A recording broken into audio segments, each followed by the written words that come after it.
I begin with the disk, because the disk is where the mask finally slipped. It was not impressive to look at. A purple 1.44 megabyte Memorex floppy disk did not carry the weight of 30 years on its surface.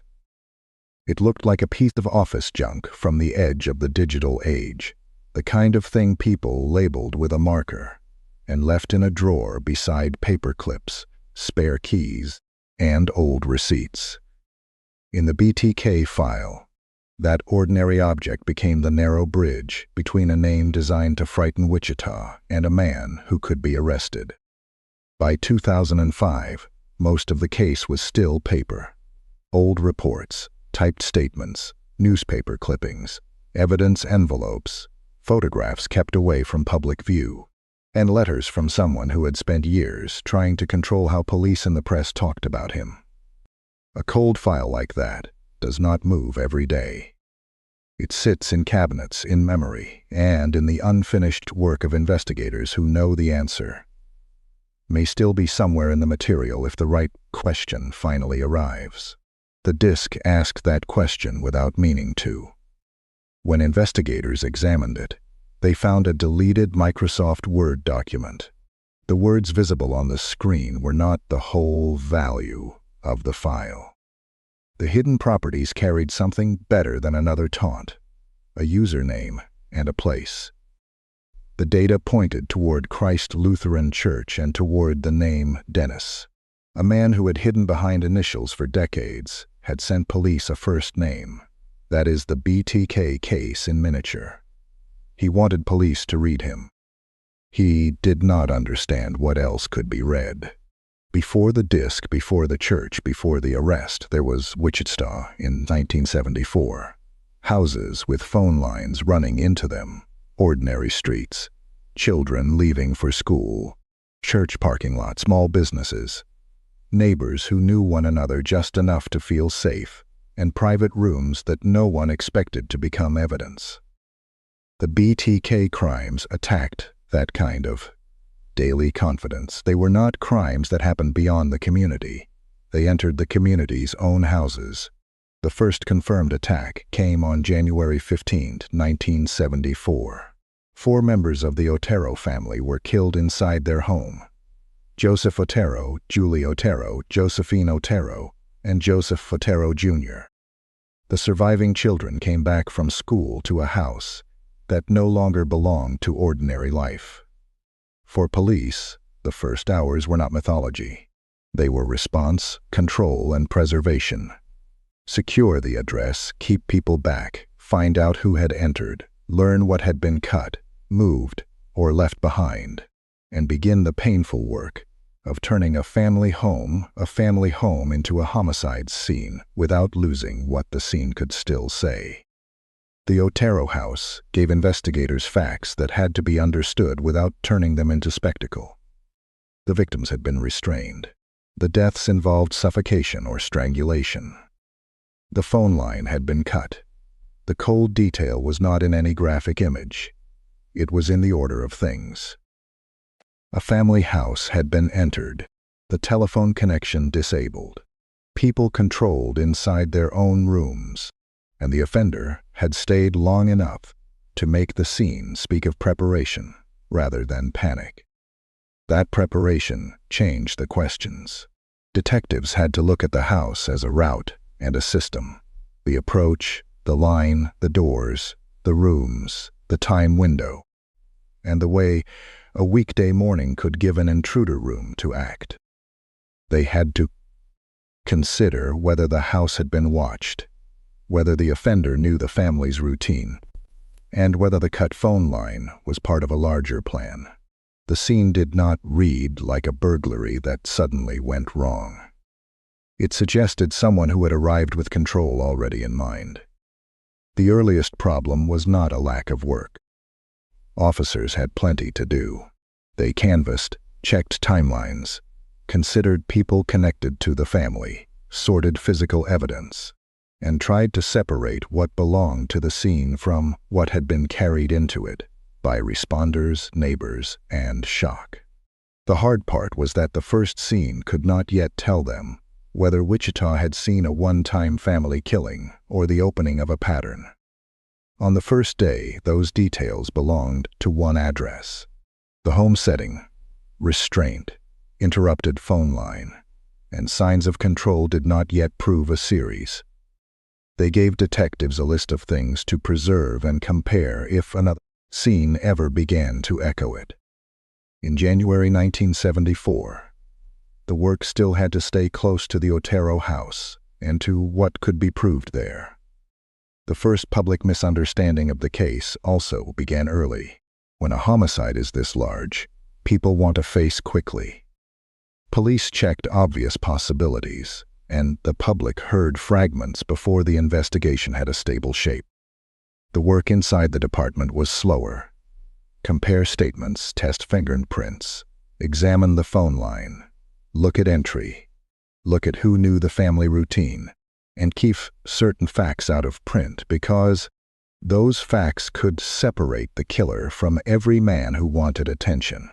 The restraint details were especially important because they turned the case away from ordinary household violence. They suggested preparation, objects brought or used for control, and a person willing to remain in the home long enough to make mistakes if something went wrong. A detective looking at those facts would not need gore to feel the danger. The danger was in the order of actions.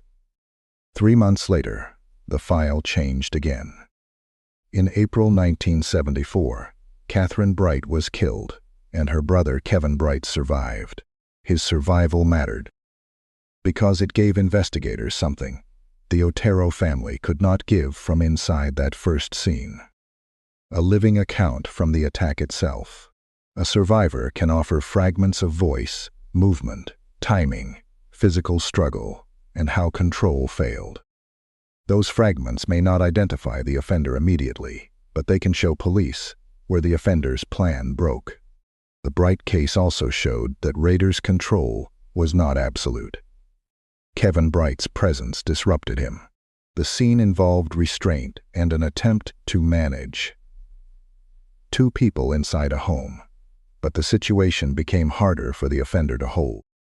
For investigators, that kind of difference matters.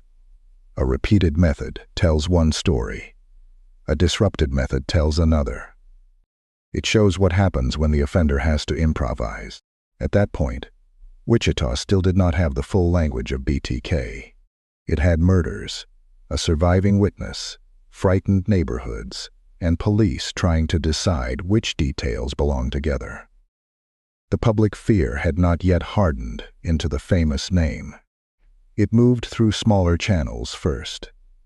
Conversations after work, people checking locks, neighbors wondering about strangers on the block, reporters asking police what could be said, and families learning that even a house in daylight was not automatically safe.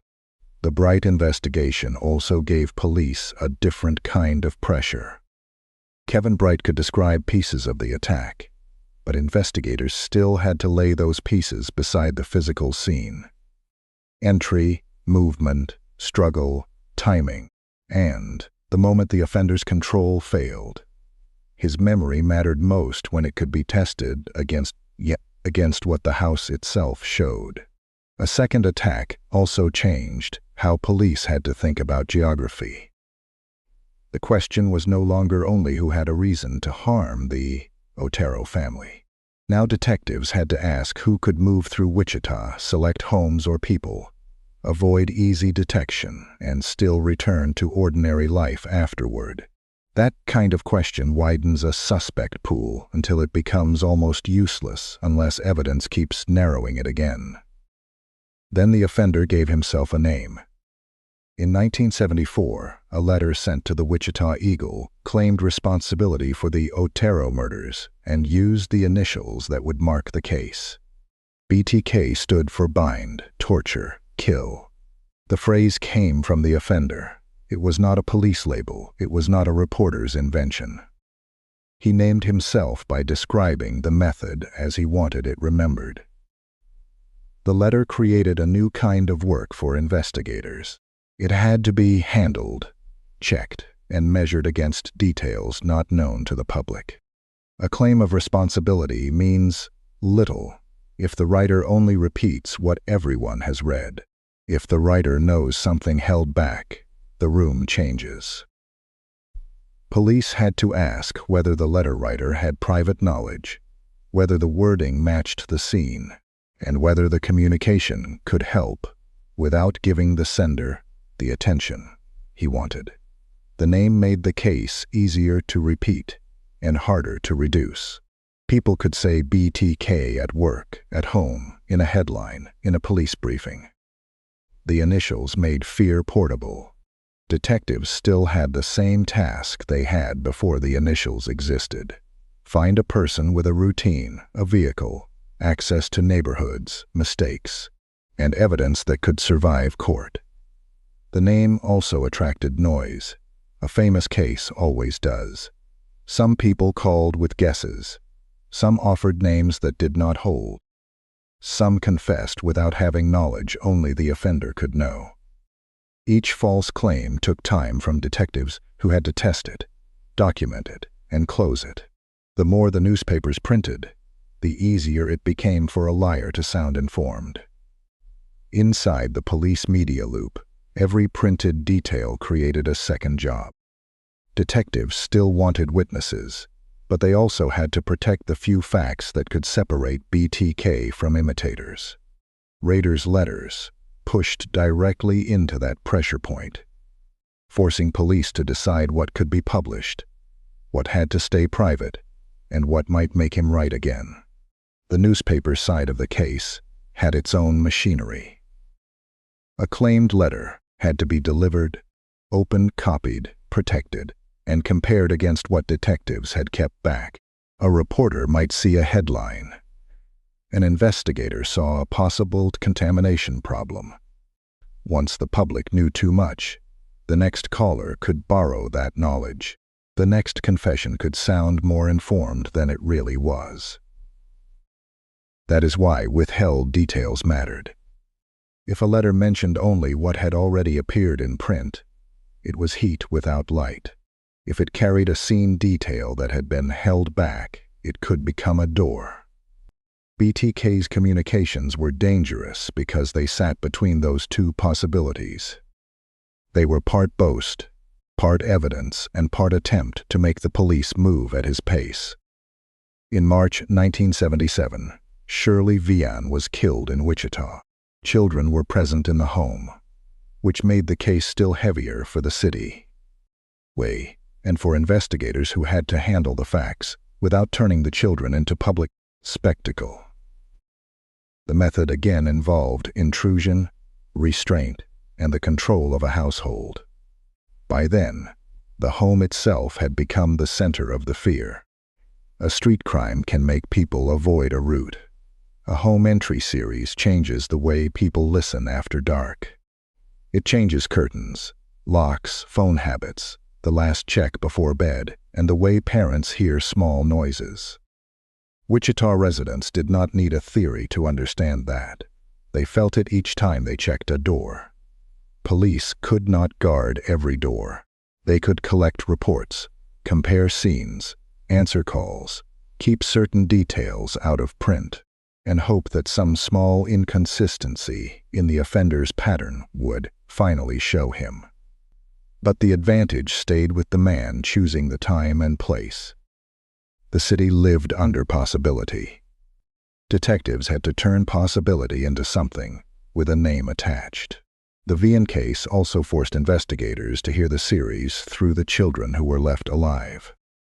Their presence did not need dramatic invention. The fact alone was heavy enough. A household had been entered, a mother was killed, and children became part of the response. For police, that meant interviews had to be handled with care, because fear, age, and shock can all change how a child remembers sound, time, and sequence. The scene also showed the offender's willingness to use the house itself as a tool. Rooms, doors, telephones, and household routine became part of the control structure. That was one reason Wichita could not treat BTK as a stranger who appeared only at the moment of attack. The evidence kept pointing backward toward watching, choosing, and preparing. Later in 1977, Nancy Fox was killed. Her case became one of the clearest examples of BTK inserting himself into the official response. After the killing, he contacted authorities and directed them to the scene. In a police room, a call like that is not abstract. Someone has to keep the line moving. Write down what is said, note the time, get officers moving, and decide which details prove the caller knows more than the public. That phone contact changed the room because it carried the offender's timing into the investigation. A letter sits until someone opens it. A call forces action while it is happening. The voice disappears, but the instructions remain. Officers now had not only a crime scene but a communication event tied to it. The Fox call was one of those moments when procedure and dread sat in the same chair. A dispatcher had to receive the information as information first. Address, possible victim, location, time. Officers had to go, because the caller might be telling the truth. If he was lying, the department would have spent resources on another performance. If he was telling the truth, the call meant the killer had decided when the police would find his work. The call also gave investigators another communication sample. Not a full identity, not a usable confession, but tone, timing, and the confidence of a man who wanted to guide the discovery. It was not enough to catch him. It was enough to confirm that communication itself was part of the pattern. BTK was not disappearing in the usual way. He vanished physically and then returned through paper, calls, or packages. The crime scenes gave investigators physical facts. The communications gave them claims, self-importance, and chances for error. That combination made him dangerous, but it also created the path that would eventually catch him. Then the case stretched. The public often imagines a serial case as a steady line, from one crime to the next. The BTK file did not move that cleanly. There were long, quiet periods. The name remained, but contact thinned. Detectives retired, files aged, younger residents knew BTK as a fear from older headlines, and the families carried the loss while the investigation waited for a break. That did not come on schedule. Right.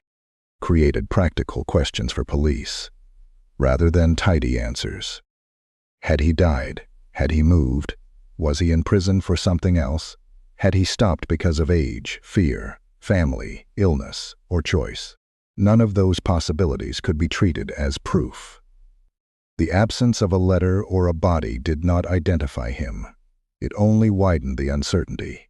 That uncertainty became more bitter because Rader had not vanished from the area. He lived inside ordinary structures. He worked. He attended church. He raised a family. He held roles that made him look like a participant in community order. He had worked for ADT security services, installing alarms for homeowners in a city that had reason to fear home invasion. Later, he became a Park City compliance officer, a man associated with rules, citations, and small municipal authority. Those facts do not explain the crimes by themselves. They explain why the case remains corrosive. The man behind the initials did not need a theatrical disguise. Ordinary life did much of the hiding for him. A community cannot function by suspecting every church member, city worker, alarm installer, father, or neighbor. Rader benefited from that basic social trust. The later murders expanded the time frame. Maureen Hedge was killed in 1985. Vicky Wegerle was killed in 1986. Dolores Davis was killed in 1991. These cases showed that BTK was not only a 1970s fear. The confirmed span had stretched across 17 years, from the Otero family to Davis, with gaps long enough to make each return feel like a file waking up after being left too long in a drawer. The later victims also showed how the public label could fall behind the investigation. Marine Hedge was Rader's neighbor, which made the idea of ordinary proximity harder to ignore after arrest. Vicky Wegerle's case would later provide an evidentiary bridge back to him. Dolores Davis marked the final confirmed murder in 1991, a point far enough from 1974 to show how long the file had stretched, while Wichita lived between old fear and ordinary routine. A long gap can make a case feel like several cases wearing the same name. Detectives have to resist both easy separation and easy connection. Hedge, Wegerle, and Davis mattered because the later admissions and evidence helped pull the time span into one confirmed legal story. Before that, parts of the pattern could sit in different mental boxes: old BTK, possible BTK, unresolved homicide, cold lead, inactive fear. Vicky Wegerle's case would become especially important because it later formed part of the path back to Rader. At the time, her killing did not immediately close as a BTK case. Years later, when Rader resumed contact, he sent material connected to Wegerle, and DNA evidence from her case became one of the key tools used to confirm him. That is how cold case evidence can work. It may wait for the right suspect, the right technology, and the right mistake. The Wegerle material changed the 2004 return because it suggested Rader could still authenticate himself. Police were no longer dealing only with an old name. They were dealing with a communicator who could produce something tied to a case that had not been publicly resolved as BTK at the time. That made the renewed contact dangerous.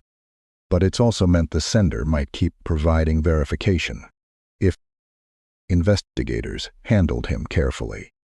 In a police room, that kind of opportunity changes the posture of the investigation. The old boxes are still old boxes, but suddenly someone is reaching into them from the outside. Every package has to be opened as evidence, not entertainment. Every instruction has to be weighed for whether it can pull the sender closer. By the early 2000s, the case had become a name Wichita knew but could not finish. Then in 2004, Rader returned to communication. A newspaper anniversary story had brought the old case back into public view, and he responded. He sent letters and packages. He offered material meant to prove connection. He pushed himself back into the room. For police, that return was dangerous and useful at the same time. If they starved him attention, he might stop communicating. If they fed him too much, they risked helping him perform. The working question became practical. Keep him close enough to make a mistake. That mistake did not begin with the floppy disk. It began with a package that had to be recovered from the trash. A man at a Home Depot reported that his girlfriend had found an odd cereal box in the back of his truck and thrown it away. Police retrieved it. Inside were documents, including a question about whether BTK could safely communicate by floppy disk without being traced to a computer. He wanted honesty from the police he had been taunting.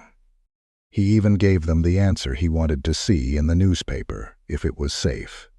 The cereal box is important because it shows the trap forming before the disk appears. It was not a glamorous object. It was found, discarded, recovered from trash, and opened by people who understood that ordinary containers can carry extraordinary evidence. Inside were instructions and the question that revealed Rader's weakness. He wanted assurance. More than that, he wanted assurance from the very people trying to catch him. That request told investigators something practical about him. He could be drawn forward if he believed the exchange was still under his control. The classified ad did not need to be clever to the public. It only needed to be legible to one reader. The classified ad appeared.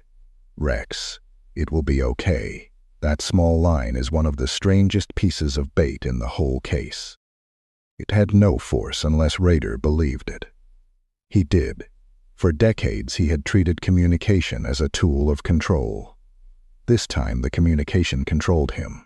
2 weeks later, a package arrived at KSAS-TV in Wichita, with the purple Memorex disc inside. The disc was not dramatic in the way he probably hoped. It was not another grand clue that showed mastery. It was a storage device with properties he did not understand. Investigators opened the file, recovered the deleted material, and read the metadata. The trail pointed to a user named Dennis and to Christ Lutheran Church. Another record placed the disc in ordinary computer use rather than in the mythology of BTK. The disc arrived with other material. But the crucial work happened away from the performance. Investigators did not have to admire the package. They had to examine it. On the screen, a document could look harmless. In the file properties, it could carry a trail. That is where the case left the world of taunting letters and entered the plain language of usernames, saved files, and machines used in real places. The recovered information did not create a conviction by itself. It created a direction. Christ Lutheran Church was not a suspect. It was a place to check. Dennis was not yet Dennis Rader in court. It was a name to connect. The power of the disc was that it gave investigators a small, verifiable path after decades of a name that had been too large. From there, police did what good investigators do with a clue that looks almost too neat. They checked it. A search connected Christ Lutheran Church to Dennis Rader, who was listed as president of the congregation. Investigators compared the name to location, history, and what they knew about the offender's recent communications. They also looked at the vehicle trail. A black Jeep Cherokee now mattered because it fit into the chain of observations around the renewed contact. The case had shifted from a self-created name to a real civic identity. Dennis Rader was not an abstraction. He was a man in Park City, connected to a church, connected to local enforcement work, connected to an ordinary vehicle, and close enough to the old geography for investigators to keep pushing. The vehicle check mattered because a case like this cannot rest on one kind of clue. Metadata gave a name and place. The church connection gave a real-world person. Vehicle information helped investigators ask whether that person fit what they had seen around the renewed communications. Each step was still reversible if the next fact broke. That is how a lead becomes stronger, not by sounding dramatic, but by surviving another check. A name from metadata was not enough by itself. Police still needed confirmation that would stand beyond the irony of the disc. That is where DNA entered the final sequence. Investigators pursued a family DNA comparison connected to evidence from the case, including the Wegerle evidence path. The comparison supported the identification. The old biological evidence, the digital clue, and the surveillance work began to point in the same direction. The arrest followed on February 25, 2005. The man taken into custody was not a shadow with initials. He was Dennis Lynn Rader, a local resident, a former security installer, a municipal compliance officer, and a church council president. The old name had made him larger than life. The arrest made him smaller than the file, a man who had trusted a classified ad. During questioning, the humiliation of that mistake surfaced. Rader reportedly asked, "How come you lied to me?" The answer did not need much decoration. Police had lied because they were trying to catch him. Later, he would be remembered for another shorter line. "The floppy did me in." That line works because it is not mythology. It is almost administrative. A killer who had used letters, calls, packages, photographs, and silence to manage fear was undone by document properties on a disk. The same need to communicate that had kept him in the case finally gave investigators a route to his name. Searches and interviews then put more weight behind the arrest. Investigators found victim-linked material, communications, and records that fit a private archive of control and self-documentation.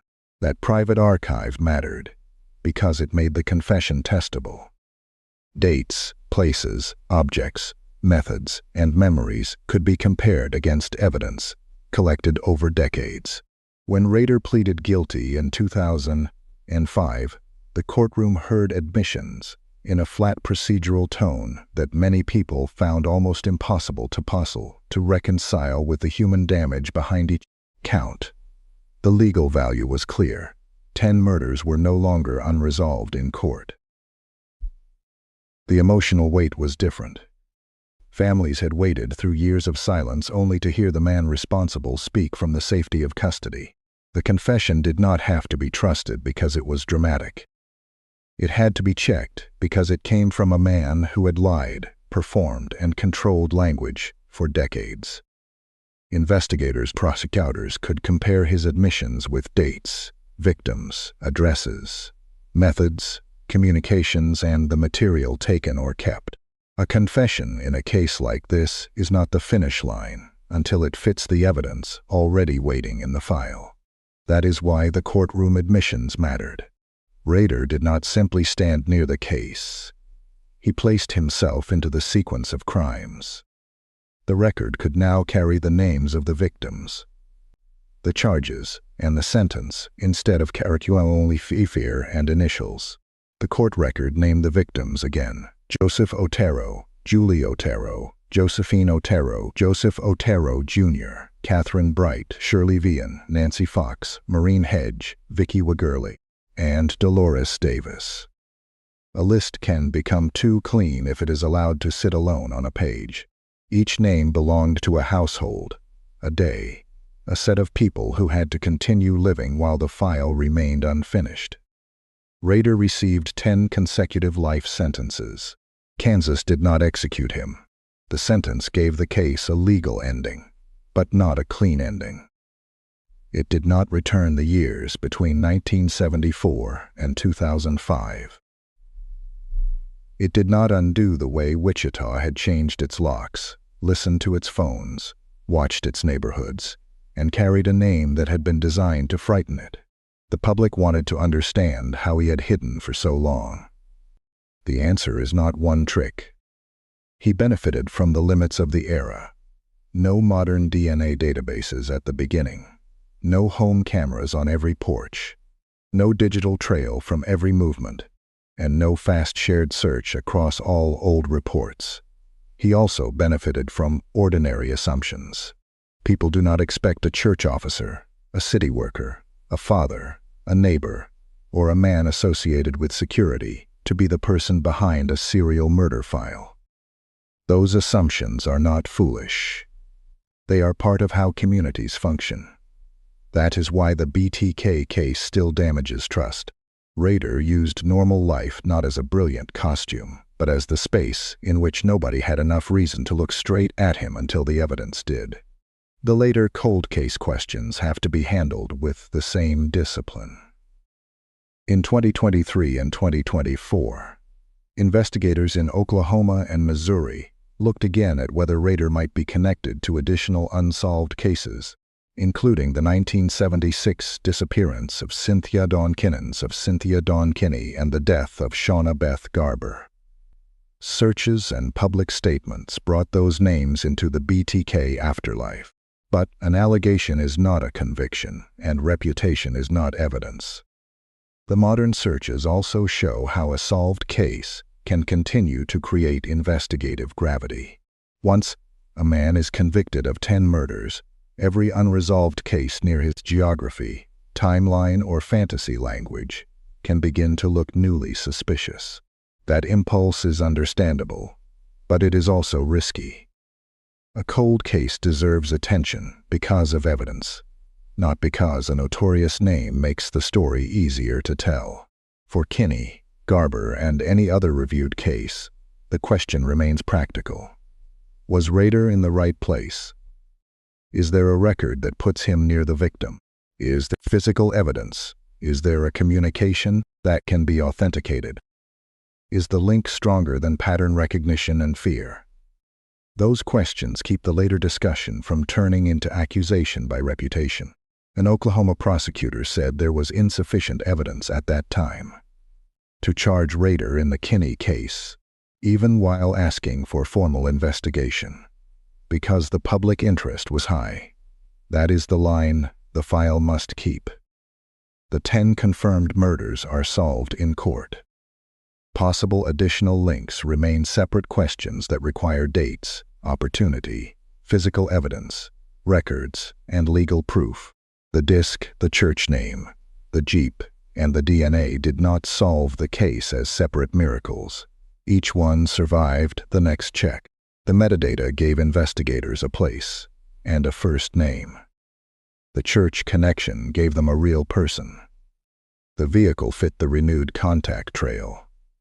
The DNA comparison helped move the file beyond irony and into proof. That chain is the center of the case. A self-given name became a recovered cereal box, then a classified ad, a floppy disk, metadata, a church, a car, DNA, arrest, confession, and sentencing. Step by step, the space around the mask got smaller until there was no room left for the initials to hide the man. When I think about the BTK file, I do not end with the initials. I end with the evidence table. A floppy disk in a sleeve, a printed metadata note, a church name, a first name, a vehicle description, a DNA report, a courtroom transcript. The initials remain because history will keep repeating them. But the investigation did what investigations are supposed to do. It took a name built to frighten a city and forced it back into a person who could be charged, convicted, and locked away. The harm is not neat. The possible cold case questions are not closed by reputation. The ordinary life around Rader remains one of the most disturbing parts of the file. But the movement of the case is clear. BTK wanted to be read. The disc made him readable in a way he did not control.